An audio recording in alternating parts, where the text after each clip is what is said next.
হ্যাঁ সেটা করবে, রড রড রাখতে হবে। রড তো মানে একটু খালি রেখে রড রাখবেন না, কালকে ঢালাই দিলে রড রাখতে হবে না আপনার? কই রড?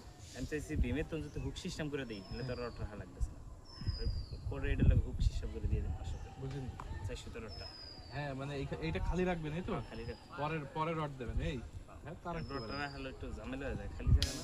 শুধু এইখানে না, এইদিকে একটু আগাইতে হবে, খোলাটার ভিতরে কিছু ঢুকে দেবেন। বুঝছেন? তাহলে তো অন্ধ কতটুকু ফাঁকা রাখা লাগবো? তা আপনার এই বইটা কই? বইটা নিয়ে বইটা লাগবে।